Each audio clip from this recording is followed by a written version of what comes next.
Okay, Penya Mati Pe Sham, will you be? Amaya Han the Pau, Billy Penya Makamish Pe, Nubra Yep Matayum, Yep Mapasho, will you pay in your Katus, Enya, Kawak, Ewik, Mine, Yamutin, Maya Han, Matas, never had to me, Yep Matuhan, Kwahan, Ahan, Moya, Oya Mau, my wisdom. Sepulchrinha epat niepenyam. Sepulchrinha epe. Mayom yawai chamesh peim. Nyapoma knap yuhan. Wahan ahan. Nyapom mayom nasom. Mayaha chepsho nyama chepsho. Wampo nyamat wahan. Nyapom nyepe chapulchrin. Nya epe nyamat. Creator of all, your breath brings life into the universe. Everything we know and we do not know has come from you. We thank you for this day of life. We thank you for allowing all of us to come from many different places into this land that is known by the original people from here, the Ohlone. We thank you for allowing us to come into this territory. We come for knowledge, to bring our knowledge out and to share with each other, to take this knowledge like seeds back into our own homes, to our places, to our people, and plant these seeds so we all grow together. We ask this of you in the name of the Creator. Ohai.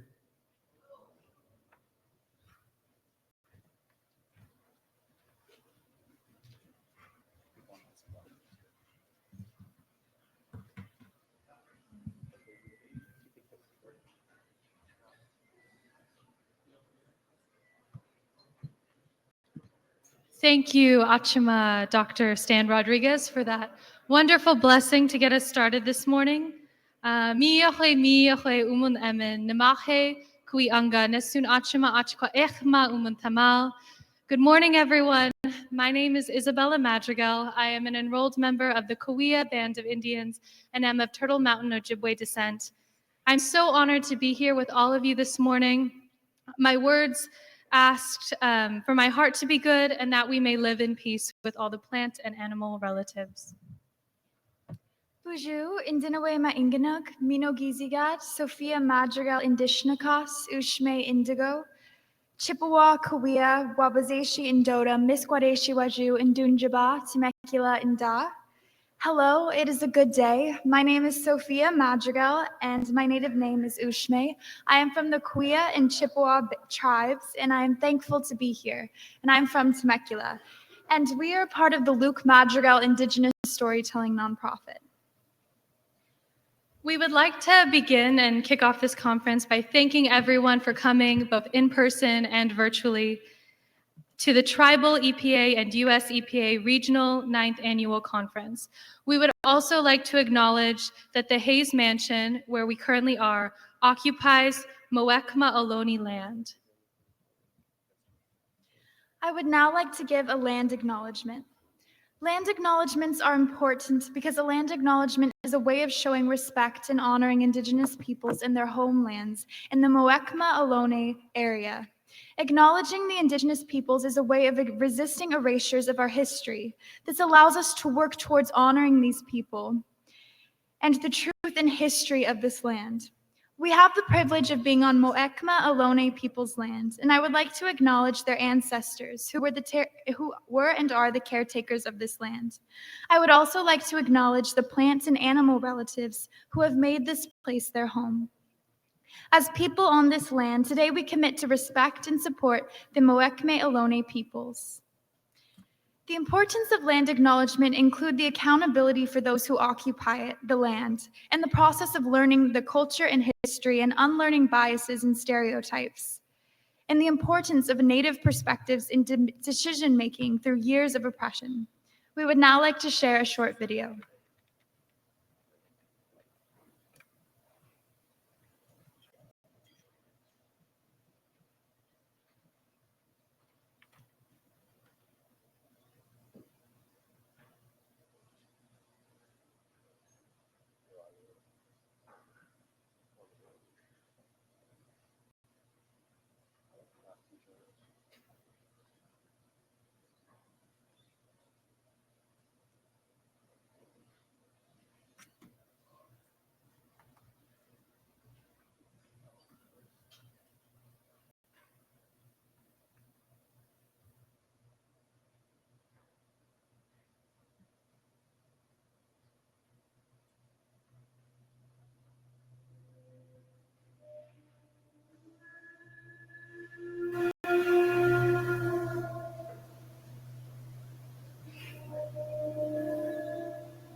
We encourage everyone to look at the Muwekma Ohlone website and current efforts with federal recognition. There are QR codes around the conference center that will take you to their website, and we also encourage everyone to do the same within their own local communities. Native people have been occupying our homeland since time immemorial, and we have been implementing traditional ecological knowledge into our everyday lives. We would like to pay homage to our ancestors, elders, and future generations. Thus, the theme of the conference, Stories of Wisdom, Harnessing the Power of Tribal Ecological Knowledge, the evolving knowledge acquired by Indigenous and local peoples over hundreds and thousands of years through direct contact with the environment. We would now like to introduce Corey Cordero, who uses they, them pronouns. Achima.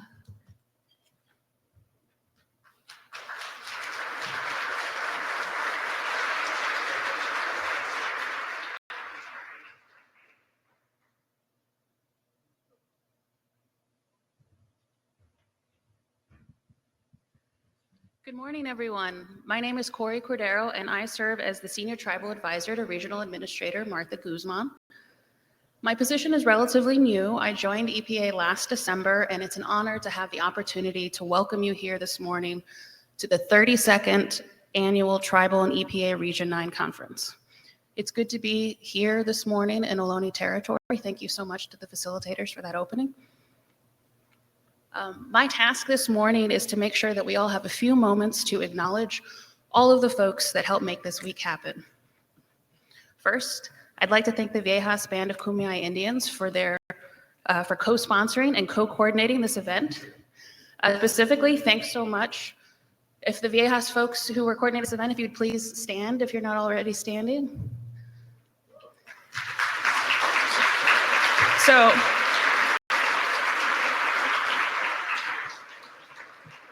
thanks so much to Sofia Bejarano, Bryce Olmsted, and Daniela Mejia.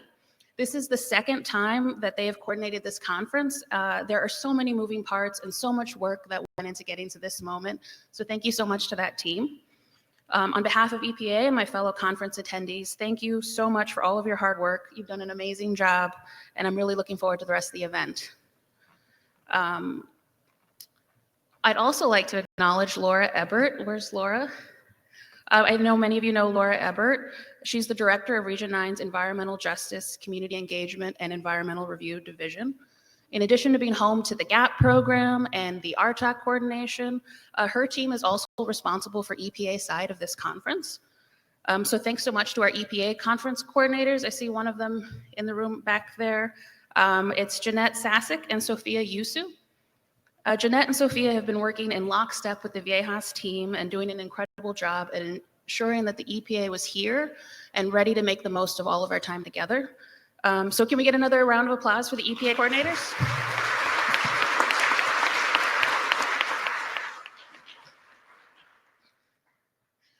Finally, I'd like to thank all of you. Thank you so much for taking the time to be here. I know there are so many demands on your time and attention. So thank you for making the trip.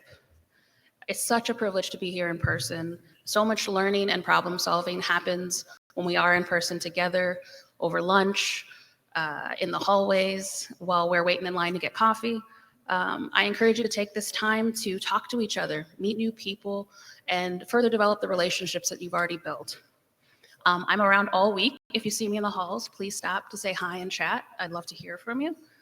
I met many of you at the RTOC meetings, and I've been lucky to spend a lot of time in Indian country this year with Regional Administrator Guzman and my EPA colleagues as we work to uphold the federal government's trust responsibility to your nations. While my role in the organization is new, my job is clear. It's my job to work directly with you, our tribal partners, to make sure that you are getting the most out of your relationship with EPA Region 9. So please reach out. I want to hear from you. I'd really love to hear from you during the karaoke social so I don't have to sing. And that's all for me this morning. Thanks so much to the facilitators, and I'll turn this back over.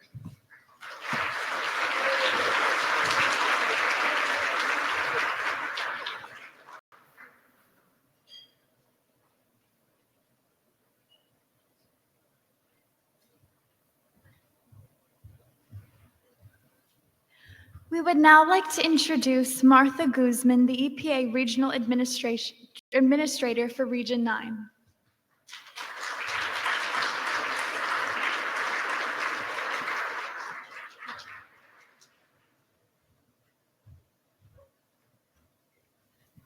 Good morning.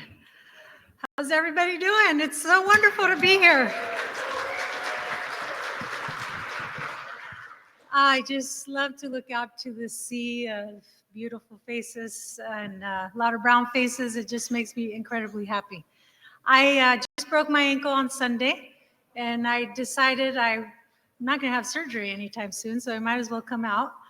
Even though I'm supposed to be elevating my foot 24 hours a day right now. I want to thank my father, my dad, who's somewhere out there, who fortunately is retired and was able to bring me out here. I'm Martha Guzman. I'm the Regional Administrator for Region 9 here in the Pacific Southwest. And it's my great honor to serve and work with all of you on this great mission that we have together to serve the tribal nations in Region 9 and across the nation, because I know we have other of our relatives that are here from throughout the country. So we welcome to Region 9 and welcome to this incredibly amazing place that represents so much of the history. And I'll get into a little bit of that, but first I want to reiterate our thanks to Viejas Band of Kumeyaay Indians. Thank you so much to that great force over there, those 3 people over there that are doing so much. And of course, for the place in which we are here to learn and share from each other, this wonderful land that was of and is of the Ohlone peoples. You know, here as a Californian and Mexican Californian, we have a lot of this history of the Spanish influence in our lives and cultures. And of course, most of the West has this history of the difficulties that we need to reconcile with this horrible history that we have. There's estimated here in this area around 1769, roughly 26,000 Ohlone people stewarded these lands, roughly 10,000 of what we now call San Jose and Santa Clara.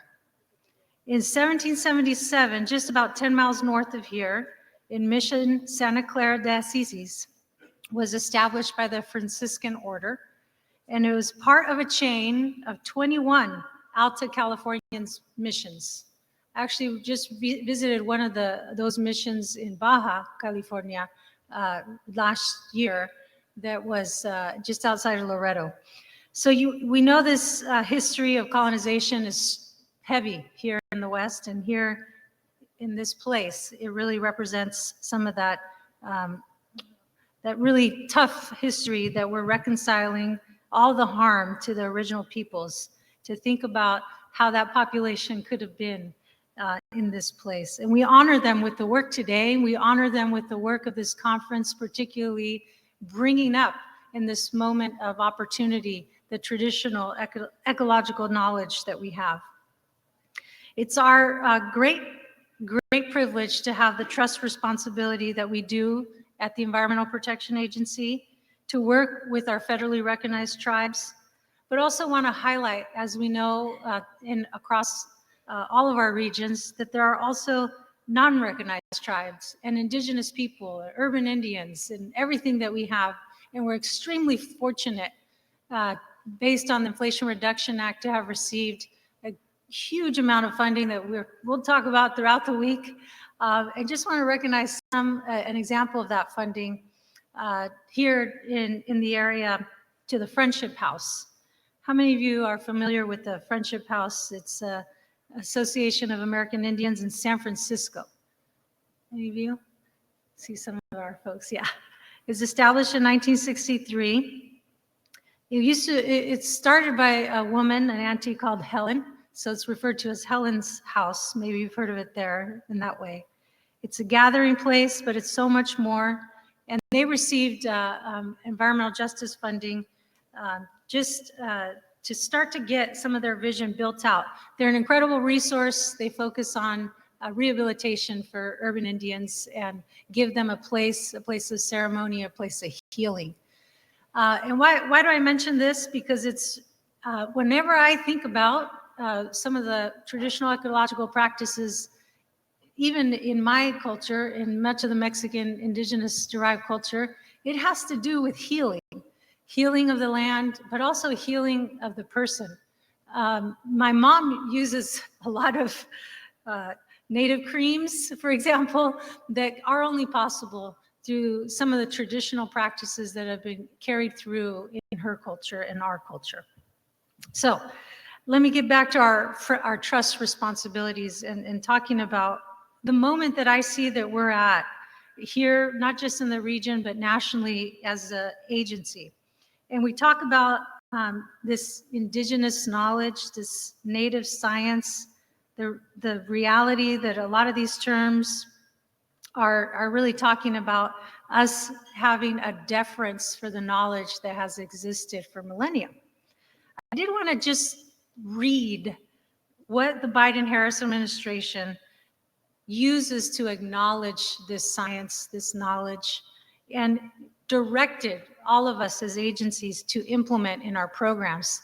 And, you know, some of these programs maybe have been doing some of this, but it's always great to have it reinforced, put in writing, and further reinforced. And I encourage you to use this week to share more of those practices. Yesterday, we learned from Mio about an exercise that Laura and her did to make sure that they could count the bunnies, you know, things like that. And obviously, with the advent of our catastrophic wildfires and the resurgence of prescribed and native fires, burning practices to prevent more catastrophic fires is now, I mean, I remember when Cal Fire was like, no, we can't do that, like, you know, 10 years ago. Now it's a preferred practice. It's a practice that is not just traditional, but extremely logical. So there is a shift just in what I'm seeing of my colleagues in government, of the acknowledgement, the recognition of these practices. And I encourage you to use this time to further make that more robust. But let me read you what President Biden and Vice President Harris have sent out as their direction. Indigenous knowledge, a body of observations, oral and written knowledge, practices, and beliefs that promote environmental sustainability and the responsible stewardship of natural resources through relationships between human and environmental systems. It is applied to phenomena across biological, physical, cultural, and spiritual systems. Indigenous knowledge has evolved over millennia, continues to evolve, and includes insights based on evidence acquired through direct contact with the environment and long-term experiences, as well as extensive observations, lessons, and skills passed from generation to generation. I also want to acknowledge, and just yesterday I was laughing with Lorraine because the other very timely thing about being able to be together today and this week is obviously we just celebrated Indigenous Peoples Day. Next month we'll have Native American Heritage Month. And we know that this time is a time of harvest. I wonder how many of you have had the privilege already of harvesting, maybe some pine nuts, maybe doing some practice together. Okay, thank you. You know, and it's something I wish we can incorporate into all of our, I wish my children had that opportunity, you know, to get out in their schools, to be a part of the curriculum. I mean, there's so much place we have to go to grow this knowledge and this practice. And just the harvest celebration alone is such a beautiful opportunity. So please, if you haven't yet taken that as an opportunity to further institutionalize it, let's use that alone as an opportunity. It's no accident that most people of the globe's biodiversity, 80% or so, is on lands that are still managed by Indigenous people. Tribal and Indigenous peoples continue to advocate for health and preservation of this continent's most vital and precious resources, and continue to be at the forefront of climate and environmental justice. You know, I wanted to just close by doing one more thing, which is that we had some of our colleagues mentioned earlier today that work at EPA. And I've been asked now just about 5 times in the time I've been here. I've only been here for just half a day yesterday and this morning. So it's kind of a lot of times in my conversations. And I wanted to just share with you, if you could please, if you work for EPA, could you please stand?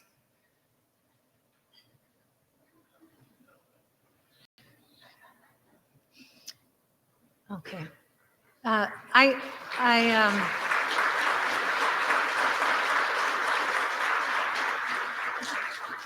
thank you for enduring me, because the reason I want you to stand is that I want people to see and feel your presence, because you are not going anywhere regardless of what happens in a couple of weeks. So rest assured, because of this team, and now I'm not saying I don't want a couple of weeks to turn out in my favor, but thank you very much. I just want to make sure that you know, because I know it's top of mind. 5 of you have asked me in the last 6 hours collectively, that this work, the work that we're doing today, the work that you've worked on, is because of these team members that are working with you. So that just, of course, there's always a struggle, there will be struggles, but you have brothers and sisters that are with you in this work, that are committed to this work, regardless of who the president is. So I wanted to share that with you. Of course, you know, I have a preference of who the president will be, but that's my personal preference. I want to wish us a fabulous conference. I thank you all for your work. The progress is happening. It's exciting. It's an exciting time. I wish you a beautiful harvest, and I look forward to the work to come and the further institutionalization of this traditional knowledge that we've had for millennia. Thank you.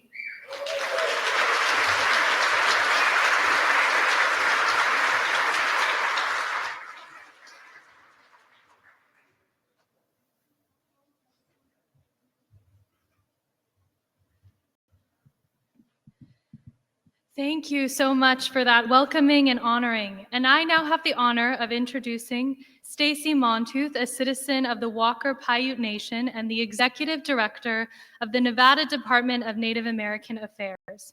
Appointed in 2019, Montooth is a member of Nevada Governor Joe Lombardo's cabinet and serves as the liaison between 28 federally recognized tribal nations, bands, colonies, and 62,000 plus urban Indians who choose to make Nevada their second home.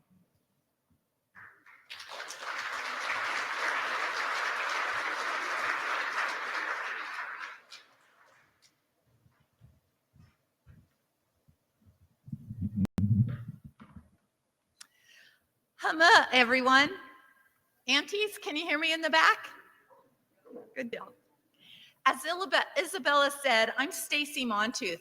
I'm Aga Dukatai. I'm a trout eater from the Walker River Paiute Nation. I live and I work in the homelands of the Washishi people. And my job as the Executive Director of the Nevada Department of Native American Affairs is to improve the quality of life for our 28 tribal governments, our federally recognized tribal nations, and urban Indians who choose to make Nevada their second home. For those of you who've had the honor of speaking in public, providing opening remarks to large audience, you probably know the first rule in public speaking is know your audience. So with that in mind, and also know that part of my welcome is to get you all fired up about the 32nd, you got that? 32nd Annual Tribal EPA Region 9 Annual Convention. So let's make the next few minutes interactive, shall we? Shall we? Okay, so by a show of hands, which of you are citizens of our 574 tribally recognized federal nations? All right, love it, love it, love it. Okay, and by a show of hands, who here works for one of those 574 federally recognized tribes? Ooh, that's more numbers, more numbers. It's okay to clap, please, please, right? Okay, I'm slow on this. You don't have to stand this time, but by a show of hands, who works for the EPA? All right, yay, our colleagues, our trusted allies. Thank you very much. I guess you guys already got an applause, so. And then finally, I'm gonna dig in the weeds a little bit. Show of hands, who works in what is now Arizona? Okay, who works in what is now called California? Holy moly. Okay, all right. Our friends from Hawaii. Anybody make the big trip? Anyone? Anybody want to go make that big trip? Okay. What about Nevada? I know I see some fellow Great Basin folks here. Yay. Okay, and then Pacific Islands. Anybody? Okay, all right. So, oh, way in the back. Awesome, everybody wants to be your friend.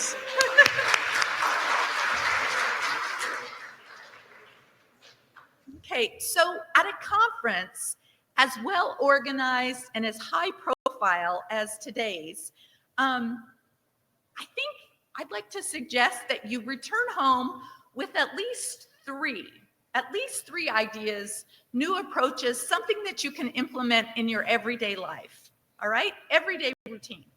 So I have seen the agenda. I heard about last night's storytelling in the upcoming afternoon and day. It'll be easy for you to successfully complete that assignment. When you look at the agenda, your speakers, the breakout sessions, there are going to be so many opportunities for you to share ideas with your hardworking colleagues. But however is what I should say. However, and you know, there's always a however in life. To start today, I wanted to give you some simple takeaway. So I need to make a disclaimer here. I'm not a good Indian. I don't speak my native language. I'm a direct descendant of Indian boarding school. And honestly, I was too busy swimming in the canals, playing basketball to learn my native language. But I've learned from some amazing elders that, you know, the Creator doesn't care if you don't pronounce it right. The Creator just hears you trying. And so please keep that in mind. So what I'd like you to do is just repeat after me. Okay? Good morning. Good morning. Okay, we'll do that one more time. Good morning. Good morning. Okay, now turn to your neighbor and say good morning.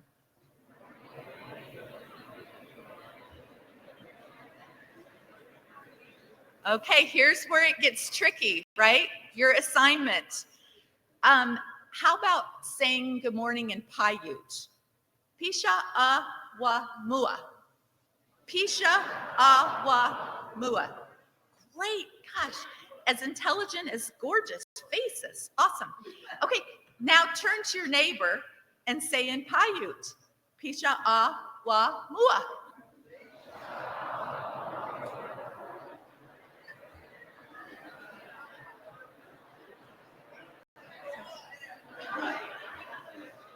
Okay. So saying good morning certainly can lead to other conversations. My point here is that just like that, you're on your way to learning and practicing one of our ancient greetings in the Northern Paiute language. So thank you for your participation. If I also may, I need to thank the Ohlone, whose land we gather on today. As a Native relative, I want to dig a little deeper into what our moderator said. I want everyone in the room to really reflect on what this space looked like in 1777, right? Imagine this place imagine this place 250 years ago, 8 generations ago. Would the temperature be a mild 57 degrees? what would the foliage look like? Would there be oak trees with large canopies of leaves? Would there be maple trees, sagebrush, snowberries? Where would the water sources be? Now, think about the first people of this land, the original environmentalists, the original caretakers of this land and waterways.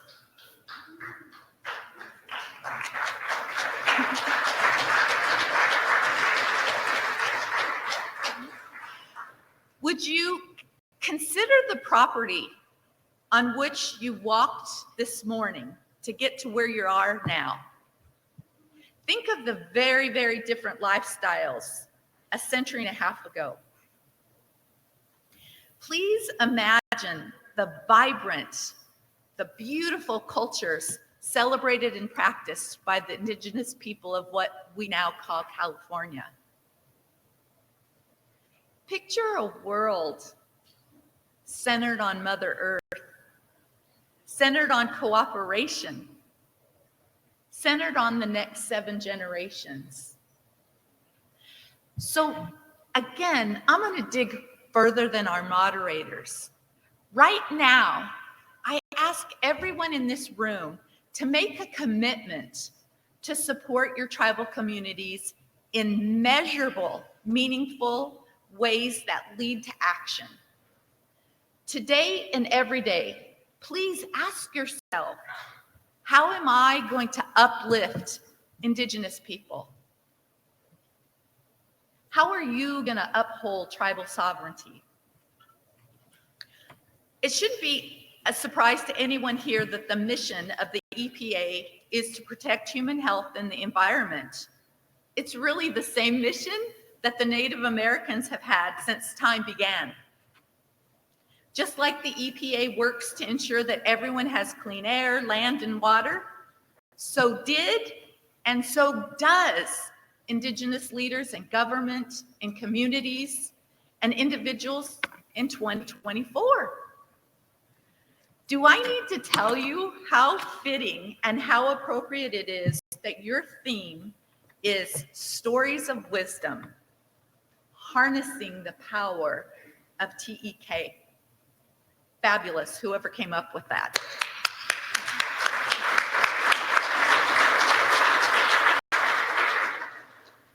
For those of you who are new to the industry, or maybe there are media visitors in the room, traditional ecological knowledge, TEK, or native science, it's the evolved knowledge acquired by indigenous or the original peoples over thousands of years based on our direct contact with our environment. This information is often specific to a location, and it includes our relationship with and between plants, animals, natural phenomena, landscapes, the timing of events, harvesting, and we are still using this traditional information for our contemporary lifeways. This can include hunting, fishing, gathering, trapping, agriculture, forestry, even healthcare. I grew up on an isolated reservation in the high desert of the Great Basin, and I've heard countless stories of my great-grandmother medicining.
they would use these horses as indicators.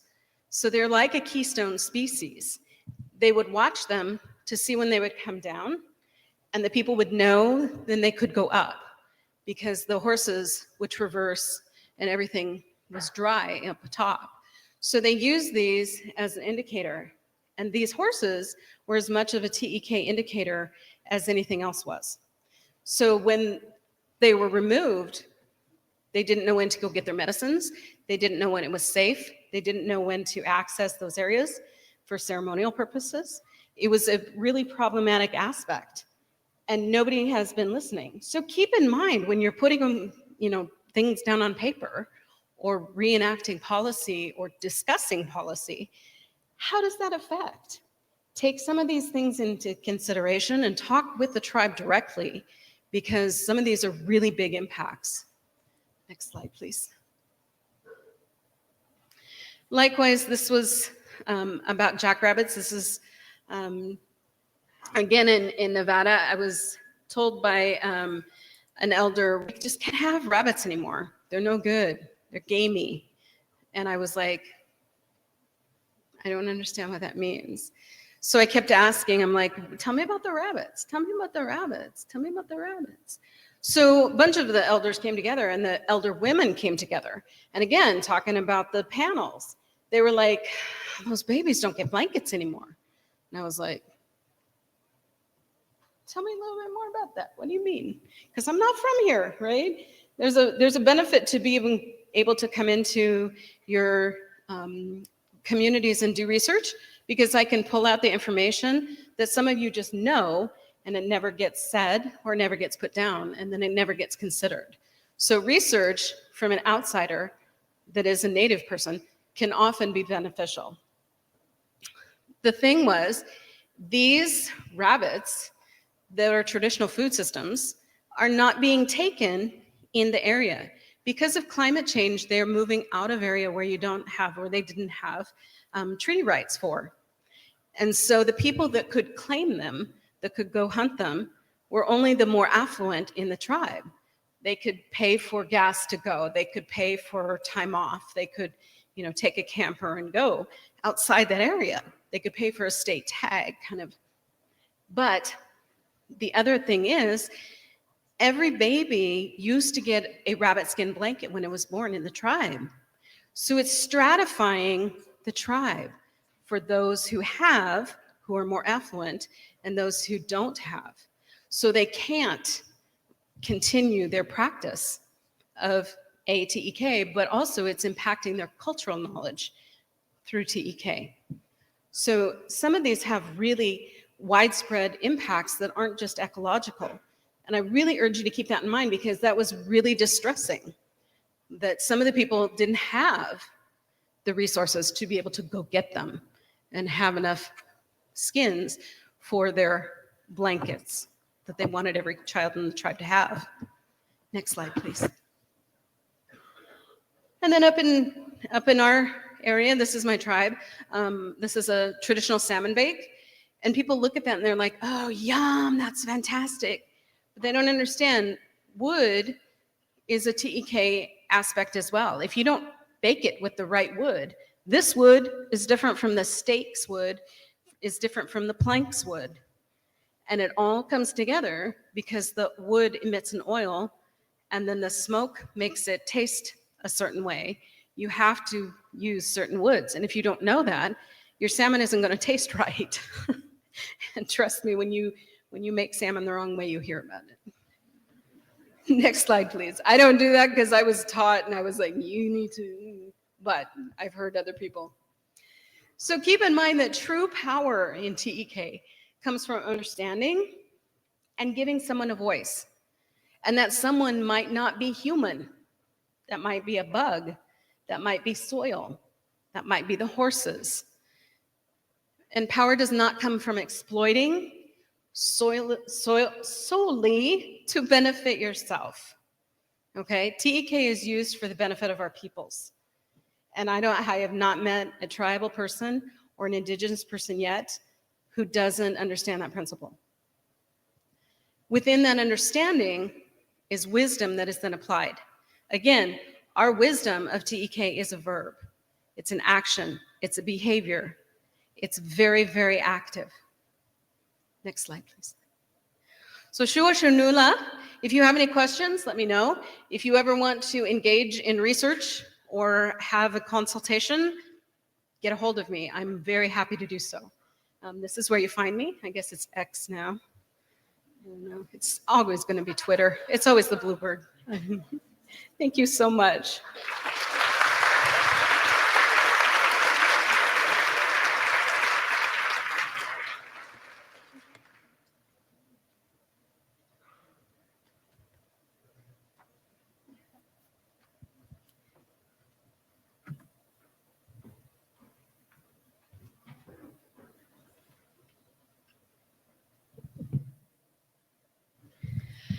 Thank you, Miigwech Achima, for all that wonderful sharing and just an incredible morning. It's been really amazing to hear all of the presentations and all of the speakers. We're going to end by calling back to the podium Dr. Stan Rodriguez, member of the Santa Isabel Band of the EPI Nation. He is a mentor to students of all ages and advocates for cultural preservation. Serving in a number of advising and teaching roles in universities and organizations across Southern California, he is dedicated to educating about Kumeyaay history, culture, and language revitalization.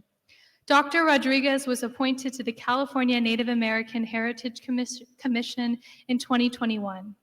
Dr. Rodriguez served in the U.S. Navy from 1985 to 1991. Earned a Master of Arts degree in Human Behavior and Doctorate in Education from the University of California, San Diego. So please join me in welcoming Dr. Stan Rodriguez.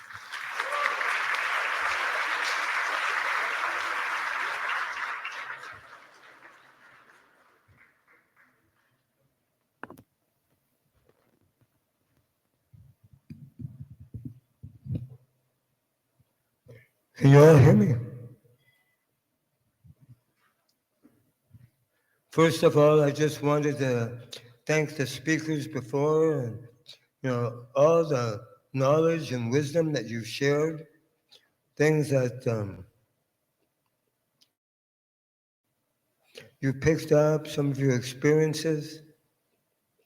And for each and every one of you here, coming from all your communities, all your reservations, all your cultures, your knowledge, your own indigenous knowledge or native epistemology that is used, that is continued to be used today. And I just wanted to say, many people who are not native do not realize the impact that our people have had to endure through the various waves of encroachment. I'm not going to say conquered, because I haven't been conquered. Have any of you been conquered? No. If we speak our language, that is resistance. If we practice our ceremonies, that is resistance. If we practice our cultural practices, such as controlled burning, water science, all these things, that is resistance. This is knowledge that they have tried to stifle from us, had to try to keep from us, try to just our knowledge disappear. They thought it was non-civilized.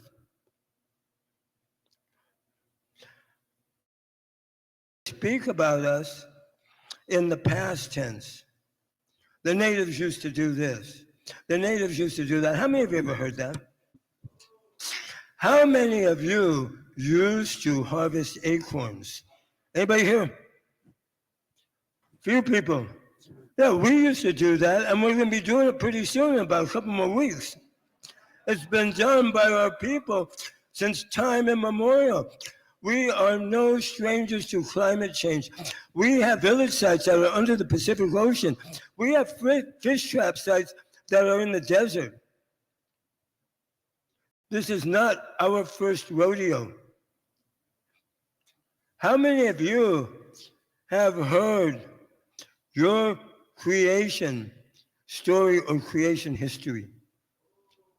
That is a powerful thing. How many of you ever heard people say, oh, that creation myth was interesting? It is not a myth. It is not a story. It is our creation history.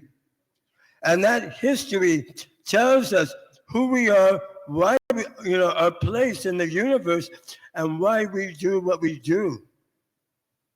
All that knowledge is there. For the EPA, the Tipai Kumeyaay creation story, it takes 4 days to tell in its entirety. And in that is a wealth of knowledge. When the Creator made all of the animals, and here, let me put in reverse for a second. Our own native knowledge or our own indigenous science, this differs from Western science in our own view of nature.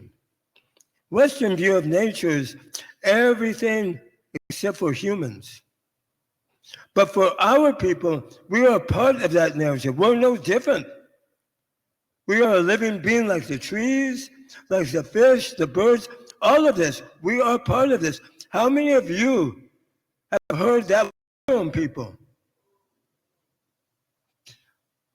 And this, and our creation tells us why we have what we have. I'm going to give you an example. The Creator made all the different animals, all the animals. Some had fur, some had feathers, some had scales. Well, the Creator had a gift. It was deductive reasoning.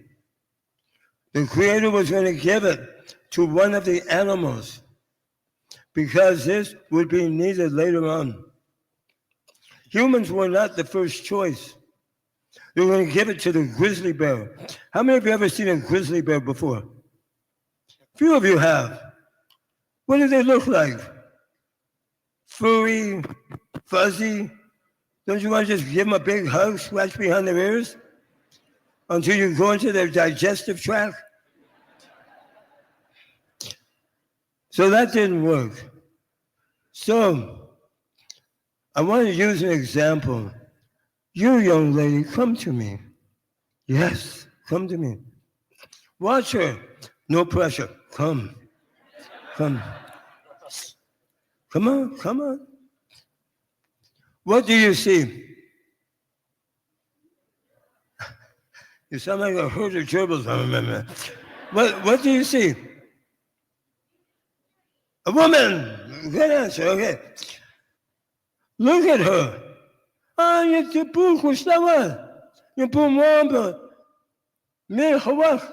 She's pitiful. She only walks on 2 legs, not 4. The only fur she has on top of her head. Go back now.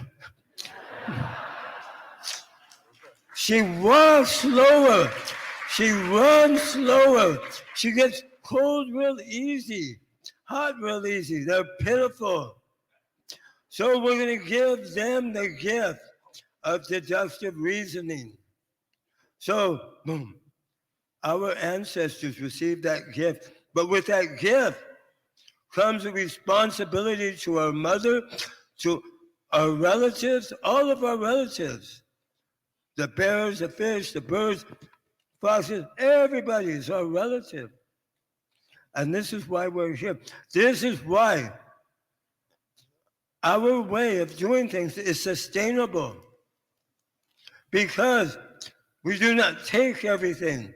There is a process. I like how you said peer-reviewed. How many of you ever been elder-reviewed? And they'll ask you questions that you'll just sink into the ground. And have you ever experienced that? Yes. Where do you think they learned it from? It was passed on, this knowledge. And they want to make sure that when they leave, that you understand, because one day you will be the next elder. And I just want to say right now, for the record, I have people from San Isabel here. I am not an elder, okay? Just for the record, because some of the elders will come at me and say, hey, are you trying to, perpetrate or what? No, I'm not. I'm not an elder. I have 6 children, 20 grandchildren, 2 great-grandchildren, but I'm not an elder. I'm not an elder. I just started very young. But anyway, so this knowledge is important. It's an oral knowledge that we have. How many of you ever heard, well, if it's not written, it's not good? Our way is different. Our way we interact. Our way has a heart. The stories, the songs, the knowledge, the ceremonies, all of that is passed on. We value education. We've always valued education. When someone is young, they become an apuk, an apprentice. They learn from an elder that has done it, because one day they're going to pass it on. For the singers, for the dancers, for all these ceremonies, for when we burn. You've already heard about the mosaic pattern.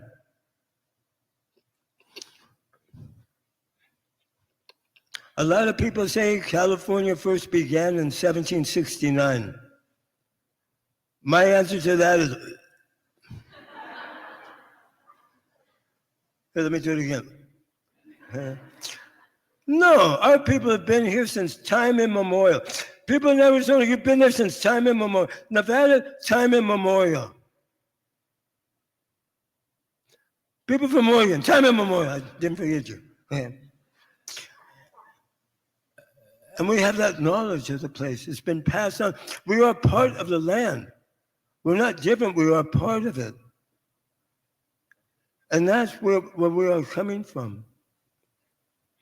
This is who we are. This is what defines us. So when we come together and we share these stories, we learn from each other. The Kumeyaay people, the Ipai, Tipai, Kumeyaay people, were people of the islands, the Coronado Islands, the ocean, the valleys, the mountains, the desert. All these different ecosystems, we've learned how to interact with it. The Spaniards first came into California September 28, 1542. Juan Cabrillo Rodriguez, they made a big thing about him. He said when he was coming in, he seen these crazy Indians on glass boats hunting for whales by the islands. That was our people, Kumeyaay people, hunting whales. We're not crazy, we know what we're doing. Only somebody who knows what they're doing can hunt for a whale in a Thule boat. And successful, we knew. When they came in, they thought they could take whatever they wanted. Our people attacked them.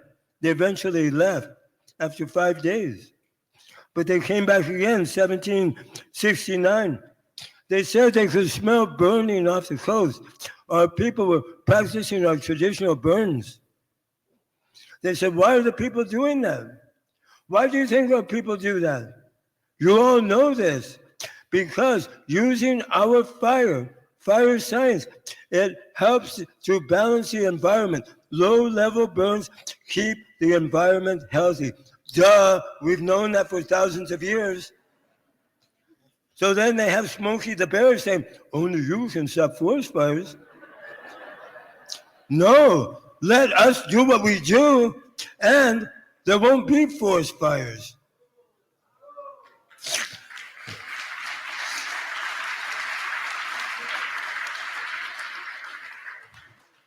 Water science.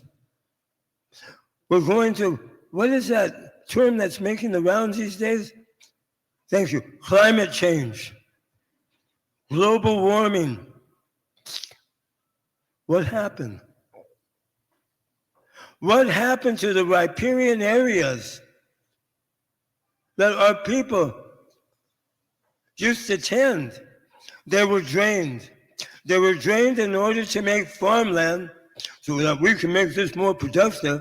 They've seen our oak trees as trash trees, our environment as something that needed to be changed. And what happened? We're having a catastrophe. Here in the San Joaquin Valley, going through a major drought. Wells are surging. How many of you are having problems with your water supply on your reservations? It's happening all over Indian country. We need to take a look at how our people have taken care of things in the past. That is knowledge. That is our book that we can come to. And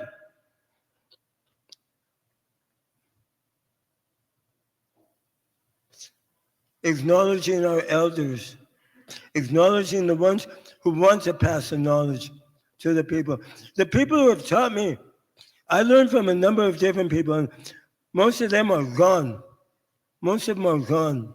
But they always said, this knowledge that I want to teach you, I want you to teach someone else.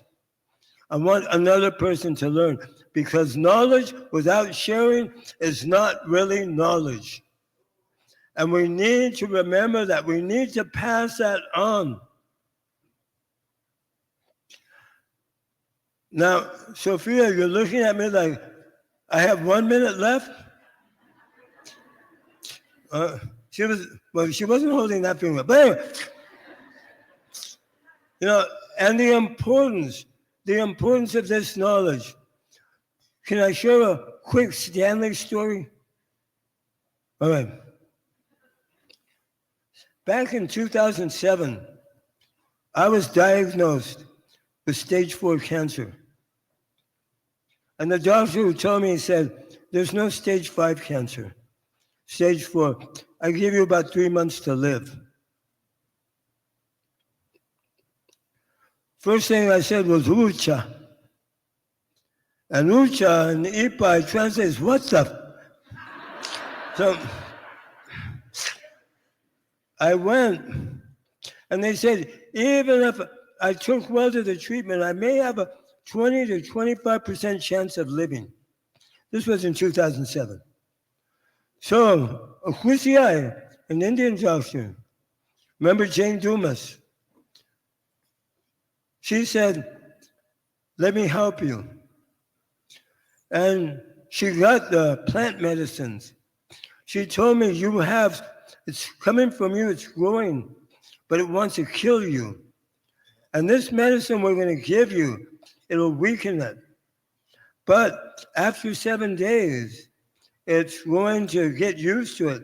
But while it's weak, we'll give it this other medicine, it will kill it. It's native medicine.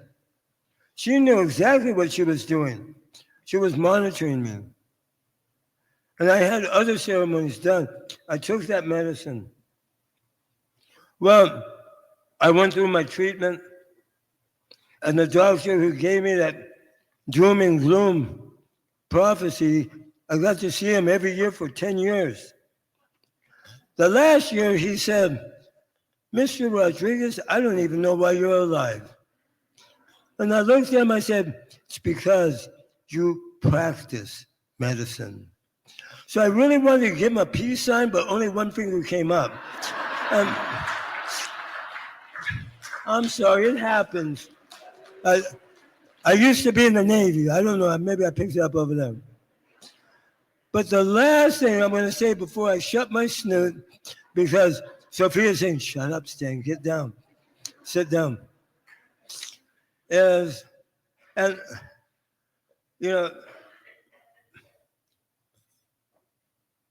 the way, there's a word that we use in EPA, we call it ipat. That means to live. And the Creator gave us all a gift of life. So we honor that gift by giving to others, by us growing in ourselves.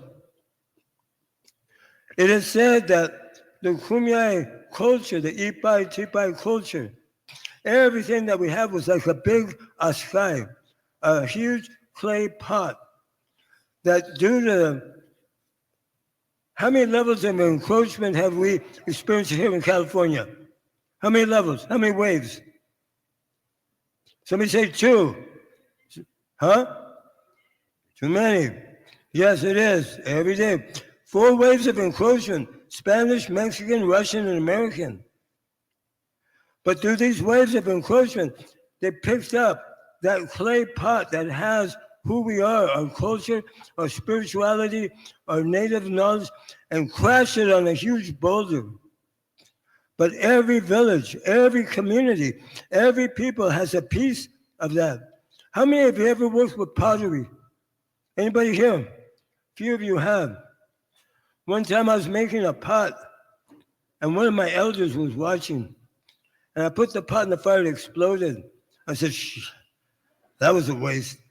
She just looked at me, and she said, bring those pieces over here. I brought them over, she ground them up. She said, go get new clay. I got them up. She said, those pieces I just ground up are the past. Now we're going to put into this clay that we ground up, that's the present. Now you make another pot. It will hold through the fire, and it will be the future. And I did it, and it held. And that's where we are today, people. Bringing who we are, our knowledge,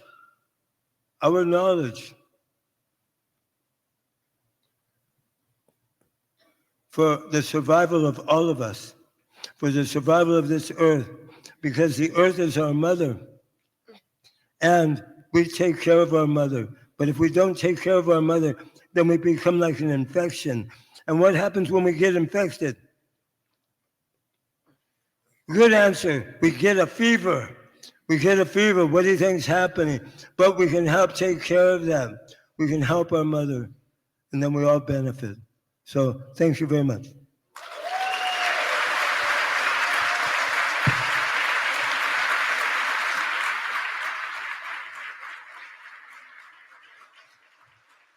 Now it's a yeah, thank you, everybody. Last thing, I'm so sorry. Last thing I want to do, my mom thinks I'm still a janitor. So, are any of you in the witness protection program? If you are, as we say in Kumya, oh.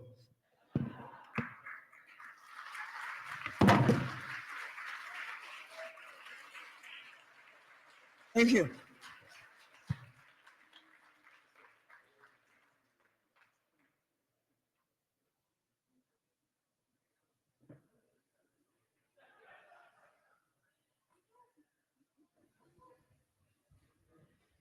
What a wonderful way to end this morning.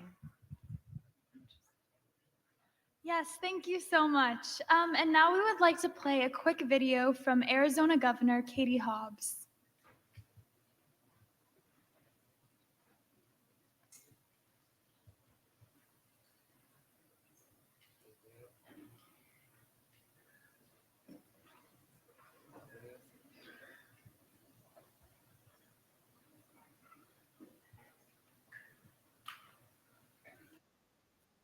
Governor Katie Hobbs.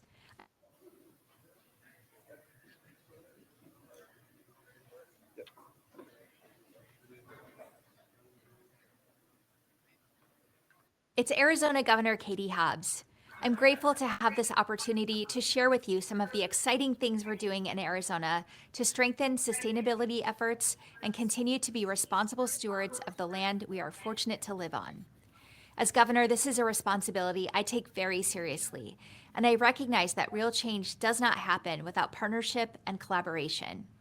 I have been proud to work alongside many tribal partners on some of the greatest issues facing our state: water, energy, clean air, and I truly believe that our work has put us on the path for a sustainable future. My governor's Office of Resiliency has had great success in leveraging the once funding opportunities. In just the last year and a half, Arizona has been awarded over $300 million in grants to support renewable energy and improve water and air quality. This includes nearly $30 million to replace lead pipes that have contaminated water in many rural and tribal communities. We are going to work hand in hand with tribal leadership to make sure that these funds reach your communities so that you, your children, and grandchildren can have access to the clean drinking water you deserve. As we continue our broader efforts to secure Arizona's water future, tribal partnership will be critical to informing our next steps. The Office of Resiliency has also been working to ensure Arizona takes advantage of our unique position to harness the power of clean energy. We are slated to receive $156 million in funding to launch our Solar for All Arizonans program, expanding access to rooftop and neighborhood-scale solar generation for communities across the state, but especially in tribal areas. We will partner directly with tribal utility authorities to get this funding out the door so that Arizonans can start saving money and become a part of the sustainable future we all want to build. This year's conference theme, Stories of Wisdom, is one that resonates with me deeply. I have the honor of serving as the leader of our beautiful state, and with so many issues that need to be tackled, I frequently rely on the knowledge and advice of experts, whether it's water, housing, or education. When it comes to land and the environment and how to best take care of it, there are no better experts than the indigenous people who have lived here since time immemorial. I have been fortunate to visit some of your communities and was so grateful to share in your traditions and practices. Know that I leave these visits with a newfound appreciation for the world around us and that it stays with me as I continue to govern the state. I hope this conference has served as an opportunity to uplift the many stories of resilience that I know are threaded throughout our history. I'm looking forward to working with all of you to build an Arizona that respects the land we live on and works to make it a better place for those who will come after us. Thank you.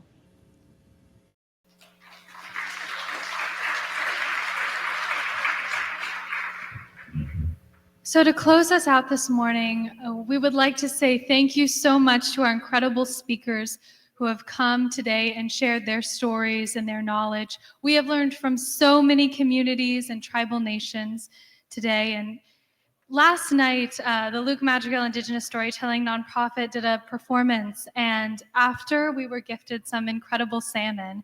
And it made me think that salmon and so many of our animals that we have relationships with have their own internal wisdom, knowledge that guides them on these epic migrations. And our stories are kind of like that for us. They are gifts from the ones who came before, whether family or communally held, and they give us a compass and a sense of purpose and a direction. And when we stray from that path, they remind us how to go back. So I think that's why the theme of this conference is so incredible and exciting. It's stories of wisdom, harnessing the power of TEA, this knowledge, this wisdom, and it's about being in relation with the land, with the animals, with the plants. And I think that as Native people, that's really at the heart of everything that we do. And so I just thank you so much for everyone who came to share this morning. And also thank you to our incredible sponsors. And I want to pass it over to Sophia to say some final words. Yes, I just want to express the gratitude that I feel for the speakers and for everybody who came today and gathering of honoring of the earth and the places that we come from.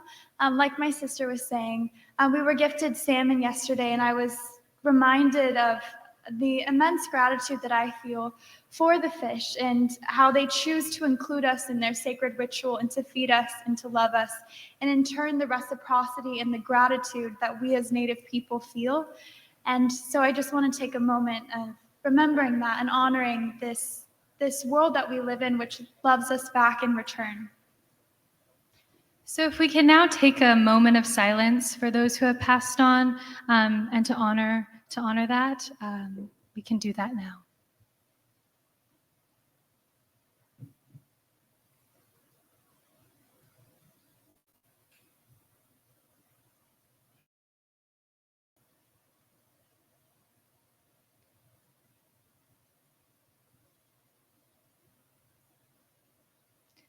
Thank you. Achima miigwech. I think that's a good way to end it before we move on to some housekeeping for the rest of the conference. Just a reminder, if you are presenting and have not yet submitted your presentation, please do so as soon as possible. The registration desk is at the main entrance of the mansion, and printed agendas can be found there. There are also QR codes with digital versions throughout the conference and the hotel. And there are 3 breakout rooms for this afternoon's sessions located downstairs in the Monterey, Morgan Hill, and San Martin rooms. The 4th room is Edenvale, and in order to get there, you actually have to go outside and then go back inside into the restaurant Palm and Ember, and then you go down the stairs beyond the restaurant, and there are signs that will direct you to the rooms. If anyone needs the restroom, it's downstairs in this building, and posters are set up downstairs as well in Live Oak. Please see the youth art submissions for the youth art contest that's placed outside the ballroom. Voting for that will take place starting tomorrow and conclude after lunch on Thursday. Feel free to explore the Hayes Mansion while you're here. There's a lot of beautiful outdoor spaces, and there's a secret pool room table and a speakeasy. For food options, for those of you who were wondering, there's the restaurant that I mentioned earlier, Palm and Ember. I am almost done, I promise. Grab and Go, which is offered by Hayes, and there's a food truck outside that way, which will be offered each day, so please support that. One quick reminder about lunch tomorrow, that will be provided in the Connor Baestua Awards banquet, where we will recognize 3 amazing people that have performed exceptionally as tribal environmental professionals. Yes, last night we hosted a storytelling gathering with the Luke Madrigal Indigenous Storytelling Nonprofit, where we shared plays, films, and song. And tonight is another gathering for storytelling, so listen to stories throughout today and bring a story to share from your own tribe or from your personal life. And tomorrow night is karaoke night and Halloween costume contest, and the top 3 winners will receive prizes. At the closing of the conference on Thursday, please return your badges to be entered into a raffle. And following this opening ceremony, there's some time set aside before sessions begin at 1 p.m. to visit and support the amazing vendors and wonderful exhibitors that have traveled to be here. Artisan vendors are just outside in the ballroom, and exhibitors and sponsors are downstairs and out in the patio. Please take the opportunity now and throughout the conference to visit their tables. You might find out some exciting new program organization. There's also funding opportunities and beautiful artwork. And the circular stickers given to you at the registration table of the Girl and the Hawk are designs made by Mio Marufo.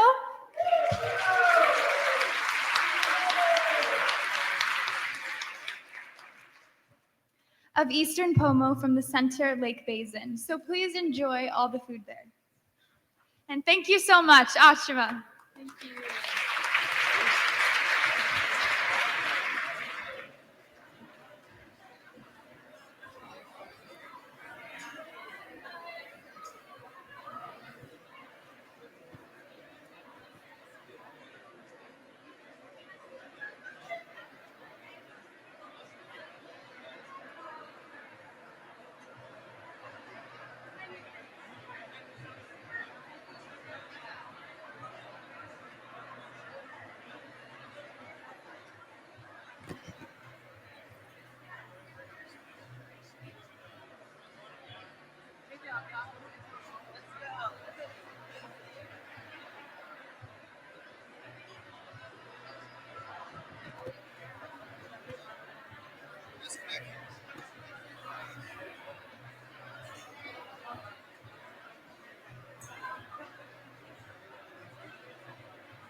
All right, so just the two.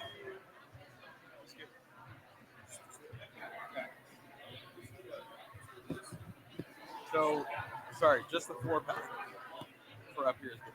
4-pack for up here. So I can take one. Yeah, so take the 2-pack, right? Yeah.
Check, check, check, check, check, check, check, check, check, check, check. Check, check, 3, 4.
This.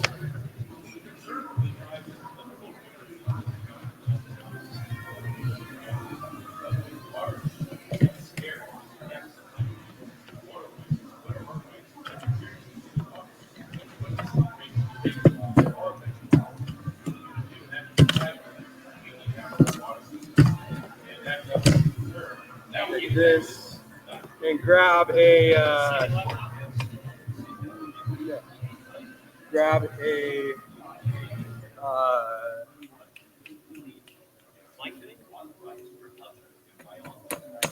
excellent.